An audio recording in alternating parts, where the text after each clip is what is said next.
పేరు కుసుమ. అందరికీ తెలుగు భాష దినోత్సవ శుభాకాంక్షలు. ఈరోజు మీ ముందుకు వస్తున్నారు కవిత్రయం. స్వాగతం సుస్వాగతం. కవిత్రయం అనగా నన్నయ్య, తిక్కన, యశాప్రగర ఈ ముగ్గురినే కవిత్రయం అని పిలుస్తారు. మహాభారతాన్ని సంస్కృతంలో వేదవ్యాసుడు రచించాడు. ఆ సంస్కృతంలో ఉన్న మహాభారతాన్ని తెలుగు భాషలోకి అనువాదం చేసిన వారు నన్నయ్య. నన్నయ్యకు ఆది కవి అని పేరు. రాజరాజ నరేంద్ర ఆస్థానంలో కవి ఈయన. నన్నయ్యకు ఆది కవి అని బిరుదు. ఈయన భారతంలోని ఆది పర్వం, సభా పర్వం, అరణ్య పర్వం, నందని సగభాగం అనువాదించారు. కవిత్రయంలో రెండవ వాడు తిక్కన. ఇతను మానసిద్ధి ఆస్థానంలో కవి పండితుడు.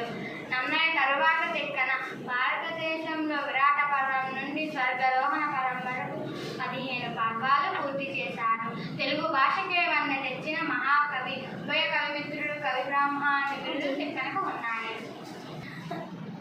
కవిత్రయంలో మూడవవాడు ఎర్రప్రగడ అని పిలుస్తాం. ఇతను రోలయ వేమారెడ్డి ఆస్థానంలో కవి పండితుడు. ఇతనికి ఇతనే సాటి. తెలుగు భారతంలో నన్నయ్య విడిచిన అంటే అరణ్య పర్వశేషం అంటే మిగిలిన భాగాన్ని పూరించిన ప్రతిభాశాలి. ఇతనికి ఇతనే సాటి. తెలుగు భారతంలో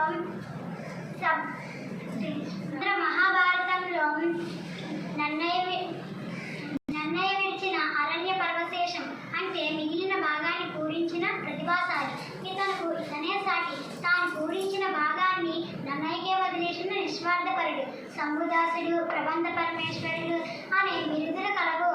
ఇలా ముగ్గురు మహాకవుల అకుంఠిత దీక్ష వలన తయారైన తెలుగు భారతం ఆంధ్ర మహాభారతం